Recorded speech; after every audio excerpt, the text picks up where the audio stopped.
Hi guys, Dr. Cho here once again. And today is going to be a very interesting topic, something that I'm super passionate about. And if anything, I would say this is probably what I excel most at. It definitely comes to no surprise for anyone that opened a practice cold, but it's marketing. But we're going to go over that, and we're going to go over the primary avenue nowadays, which is online. But we'll also revisit the older, more traditional methods. So let's get started.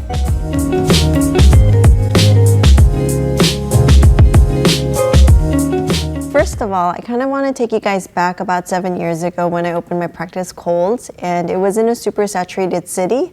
If you guys are familiar with California, it's in a city called Irvine, and I think there was about 20 to 30 offices back then. Demographically, it could support that many practices, but it felt very congested because we had all these doctors kind of clumped together in the major areas. So when I started, I knew I had to differentiate myself somehow and get the word out very quickly. So I started out with Yelp. And nowadays it's kind of like, well, obviously that's a common approach, but back then not many people were doing Yelp. It was more geared towards foods, restaurants, places to visit, that kind of stuff, but it wasn't really utilized for the medical field. So I took advantage of that because I saw that it could get big. And just a business tip, anytime you guys do something, you have to be first or you have to be the best. So just keep that in mind. And I knew that for Yelp, I needed to be first. Put up my business on Yelp, and I asked all my patients if they wouldn't mind talking about their experience with us at FLOE. And it took off, and I think we still are the most reviewed optometry practice in Orange County. That still is a great avenue to visit, even though it is kind of getting crowded in that space as well. It's just something that you have to do. A lot of people, when they look for optometry offices, even medical, they do look to other sites that have reviews on it because they want to know how the doctor is at that location, how the staff is, how the process is, price points, that kind of stuff. So nowadays, the consumers really want to be informed before they commit to scheduling an appointment somewhere. So that's something to keep in mind. Not only that, there's also Google reviews. Everyone knows that people always search for things on Google primarily.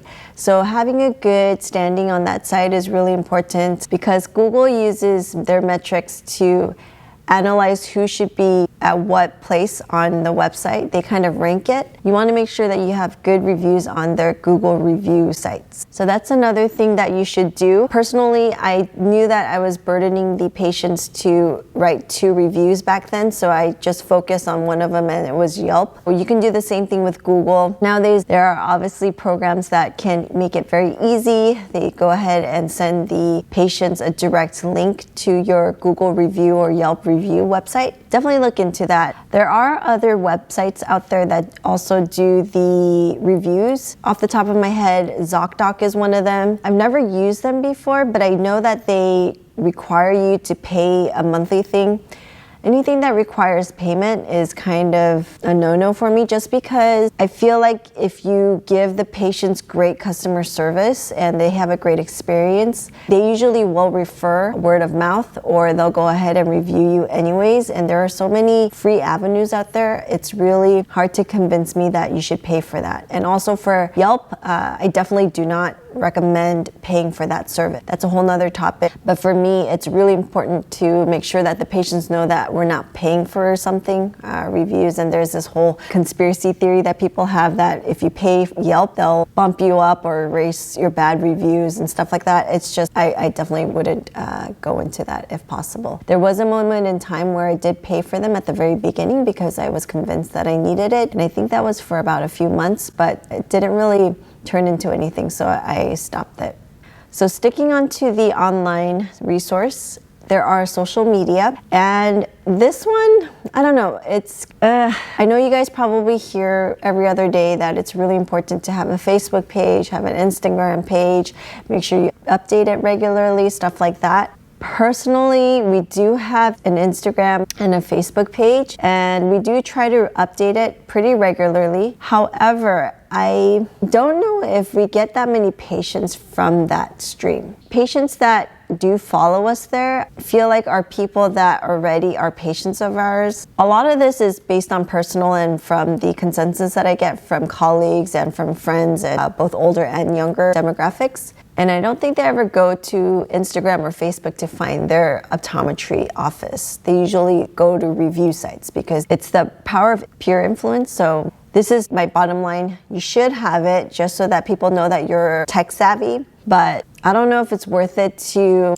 pay someone a lot of money to keep it updated. If you guys have extra marketing dollars to spend, you could maybe look into that, but I wouldn't say it's the number one patient driver into your office. And still kind of touching on the new and innovative ways to do it, and to kind of jump off on that, to keep in front of innovation and to make sure that your patients know that your office is in the forefront of anything new.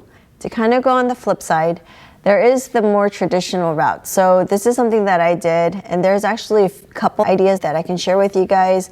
You guys can choose whether or not you want to try it out. One of it was handing out business cards to anyone that I met. Business cards are important. Make sure you make a lot of them so you don't have that mindset that each one is so precious, so that you don't feel burdened, like you have to give it to someone that's only interested. So when I started, I basically gave out my business cards whenever I could. I also tried to keep the person I was talking to's business cards so I can follow up with them. And basically you're just trying to give them something tangible so they can remember you. I love designing business cards. I think I go through like a design and a new one every year, just because I love that creative side.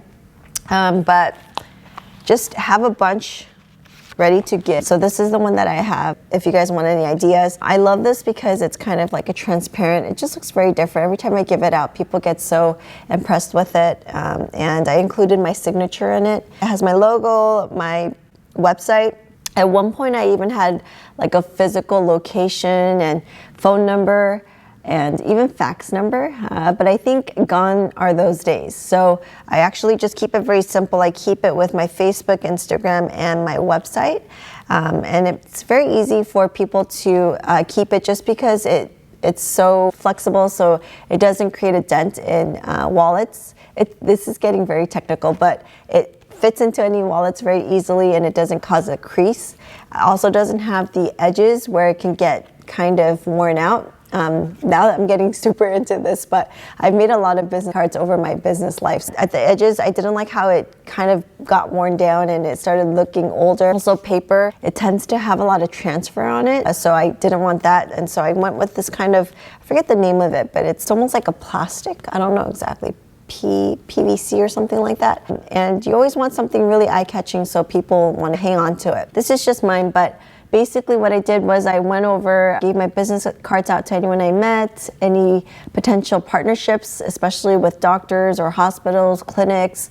I went out to visit them, handed out a bunch of my business cards along with some gift. I usually did like a very big gift basket that's very memorable and included stuff that a lot of the staff would really like. Chocolate is very popular, cookies, even those edible arrangements, you know, those fruits. So I tried to give those more for the appropriate venue. If I went to a fitness club, I would try to do the fruit basket. Just tailor it to whoever you're talking to at that time. And make sure you don't feel shy about giving out your business cards. Give them out to your family, your friends. Make sure you give multiple to the ones that you think have a larger network so that they can give them out freely. At one point, I remember this from one of my professors at SECO, and she was telling me that at restaurants, when she was leaving and paid the check, she would leave her business card with the check. Make sure though that you're giving a really good tip for this, because you don't want to give like a 10% tip and then give your business card, because they will remember you, but not for the right reason. I think at that point, it was a lot of visiting new people, networking. I even went to some of the networking groups that they had. My city has a business network, and I attended a lot of those, met as many people as I could, networked. To be honest though, I didn't really get too many patients from there. It was more the one-on-one. For example, I reached out to my banker at my local bank, and they were able to come to my office after they had that great experience. They referred us out to a lot of their colleagues, so it worked out really well. So just make sure you always have business cards handy. You want to make sure that it's easily accessible so you can just grab it and then give it out very easily. The other thing that I did, and this one I did, but I wouldn't recommend, but I'm going to say it to you guys because you never know what's going to take off for you. I went to Target and I bought 1,000 of those blank note cards, you know, the colored ones, and it has the matching colored envelopes. And I hand wrote a bunch of letters. I wouldn't say letters, short notes, and basically addressed it to that person because I got this list of addressees from, I forget where I got them from. I got a list from somewhere and I hand wrote, telling them a brief summary of what I was doing. I'll just give you guys a brief summary of what I wrote. Dear so-and-so, my name is Hannah Cho. I opened a practice just down the street from you and we'd love your business. We'd love to meet you and your family. We do comprehensive eye exams, contact lenses, and we have glasses. And I even went as far as included a handmade coupon. And I mailed all of that out. And to be honest, to this day, because there was no way to track it, I don't know how many patients I did get, but I remember reading somewhere that you need to have at least 7 impressions on a person before they start remembering you. So I'd hope that that was the first impression that I gave and that it was worth it, because after I had a huge cramp in my hand and I couldn't open up my hand, it was like this for almost a few hours after. So take it or leave it, up to you guys. So that's the bulk of what I did for marketing. And there are definitely newer ways to do it nowadays. For the practice that we're opening up, the avenues that I'm trying to do obviously are more online, but it almost feels like going against what everyone else is doing always works better because you stand out. So I'm thinking of taking on a different approach this time and doing a little bit more on that one-on-one again. I don't know exactly what I'm thinking of because for me it's really important that I track all my encounters. So it can't really be the handwritten notes anymore because obviously that just takes too much time and I don't know how to track it unless I ask the patients and they come in how they found us. I'm thinking more of maybe going out to local groups again, kind of going back to the old traditional route and just kind of establishing that relationship first of all. But I think targeting more the groups that are untouched at this point and have a bigger impact. For example, I'm kind of thinking more the groups that have maybe real estate agents because they have access to so many people and a lot of times they have access to people that just moved into the area. That's one good group to try to penetrate. Another one off the top of my head, maybe even apartments, because there's such a big number of people living in a smaller area. If you could do something with the property management group, that might be one way to go at it. But there's so many different groups of people nowadays, and I think you really have to make sure that you're focusing on the ones that are going to have the biggest impact with the minimal amount of energy. The last one that I'm going to briefly touch on because it's still in its infancy stage and it's kind of a secret, we're trying to keep it low key, is something where we can use as a vehicle to go to large companies. And I'm just going to leave it at that for now because it's not really highly publicized at this point because we want to make sure it's fine-tuned. But the cool thing is this has been such an awesome and maximum impact way to get new patients. We've actually test run it a couple times and my goodness, I think the metrics that we're getting is just phenomenal. So keep an eye out for that because that is going to be coming very soon. I will be able to share it with you guys, but we want to make sure we get the right data to present to everyone before we go ahead and blast it. That's my journey for marketing and that's my tips that I have currently. As we actually do open the practice and it becomes more tangible, I'll go ahead and share that with you guys. But try one of those out today and see if you guys get any good feedback from it. And if it does help, let me know because I want to make sure that I can share it with the other ODs. This is, again, a place of sharing and we're all kind of doing the same thing. So we want to make sure we make it very easily accessible, and we try to save other doctors time and share stuff that works. So the next thing that we're going to go through is the branding. Marketing and branding are actually two separate categories. A lot of times people try to lump it all together, even including sales in it, but marketing is definitely its own thing, branding is its own thing, and sales is its own thing as well, because marketing is more trying to get people to be aware of who you are, where you are, and to bring new people in. Branding, to me, is more things that talk about who you are. So it can be anything from the logo to your website. It's basically how you're trying to set your tone as and your identity as.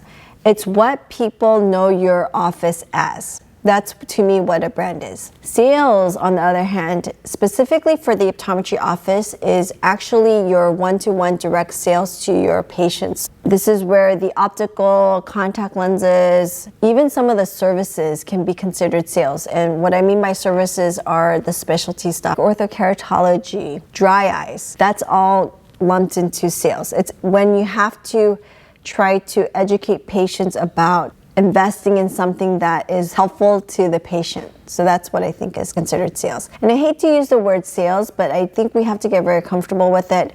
When I talk about sales, I'm not talking about sales as that used car salesman that used to try to push product that wasn't good.